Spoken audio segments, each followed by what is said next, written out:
Hello, how are you? Very well, how are you? Yeah, great, thank you. So we're at Toca Social for Angry Birds. Do you like football and are you an Angry Birds fan? Do you know what? This is a bit of a contradiction for me. I mean, I'm not into football, I don't play games, only maybe in the boardroom sometimes. But I'm a golfer, so this is new territory for me. This would be normally a night out of Top Golf, but I'm at Toca Social, but I can get used to it. So talking about the boardroom, Apprentice, how did that all come about? Did you get contacted or did you apply? So, little to my knowledge, right, was when I got actually on the show, when I started speaking to the candidates, a lot of them actually been applying like constantly over the past 2-3 years. This is the first time I ever applied for the show. Did not expect to be on the show. I kind of just applied on a whim, to be honest, and then I had no idea I'd actually get on there. Didn't have no expectation of it, but next thing you know, I'm in the boardroom flying out to Hong Kong. So yeah, it's a bit of a surreal moment, really. I mean, you watch it for years on the TV and stuff like that, and then when you're actually on it and seeing it in real life, it's an eye-opener. I've noticed this series that there's been no rewards after you've won a challenge. Is that because all the budget went on Hong Kong and Egypt? So it's a very common misconception, to be honest. A lot of people think, oh, they blew the budget this year, they can't afford it. Absolutely not. BBC and minted, mate. But I'm actually quite relieved that there weren't actually any treats this year, to be honest, because from what we've heard from previous candidates who have reached out to us, they were saying that, so just a bit of background knowledge, the treats are filmed on our days off. It's called a down day, right? You have to do your treats on your down day, which means a whole other day of filming, getting mic'd up again, waking up early.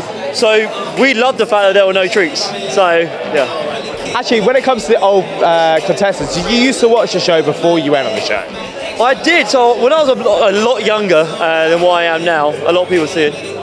Which contestants have reached out to you, and has it been quite cool that they have? Yeah, so I've had loads of ex-candidates I've had loads of ex-candidates reach out to me, being part of the Apprentice alumni, if you will. They all show so much support. Jana, Denzel, Verdi, Mazaria, Dean, the winner from last year, reached out. Malika, who else? A few others, but I can't remember their names. But yeah. Also, is it quite intimidating having Baroness Brady and Tim on your challenges? One thing about Baroness Brady and Tim is that they are like silent ninjas, like silent assassins. They're there, but you never actually pay attention there because they're like camouflaged in the back wall. So when you do realise they're there, yeah, you are a little bit on edge because you've got to be very careful about what you say. I mean, perfect example in Egypt. When I was doing my corporate negotiation with a client, I specifically made sure I said something to the client to not get their expectations up. And then immediately in the boardroom, Baroness Brady was like, "You did not say that." And I was like, "Yes, I did." But they're there. They're taking down everything you say. So yeah, there's always someone watching you. What I would like to personally know as well, what is that feeling when you have A, won a challenge, B, lost a challenge, and C, I guess, being fired from the show? So winning a task is the most amazing feeling because you know that you're stopped filming for the day, they put you in the car, you're on the way home and you're chilling. Being on the losing team is horrible, not only because we've lost, but because you are there the entire evening for an extra 4 or 5 hours. So yeah, it's horrible and it's grueling. I mean, everyone starts turning on each other, people get thrown under the bus. Part of the show, so I can't complain too much. We knew what to expect when we applied. So, but yeah, it's not fun being on the losing task at all. And then being fired, I mean, that's a whole different experience and feeling itself. To be honest, I mean, it's a whirlwind of emotions. Like, you feel so grateful to be part of the show and for the time that you was on there, but at the same time you're like, oh, I didn't win. But it was such an amazing experience. I'm so proud of how far I got on the show, so no regrets. You did amazing. Also, when you're filming in public, do the public know?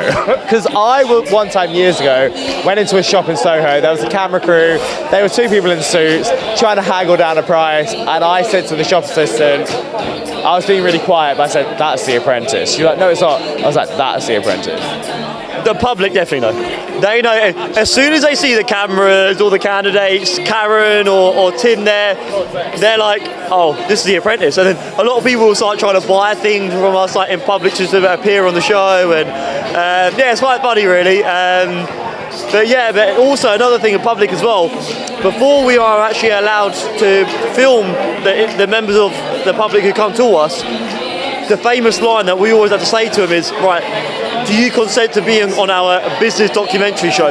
We're not actually explicitly allowed to say The Apprentice.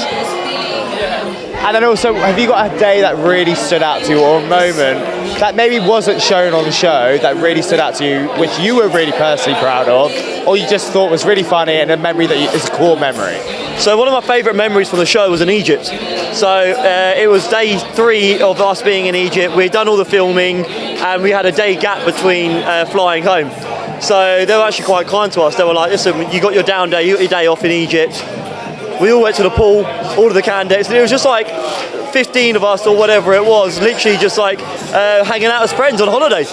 Forgot about the entire show as a whole, and it was just, yeah, it was amazing just to experience Egypt and hang out with a great bunch of people.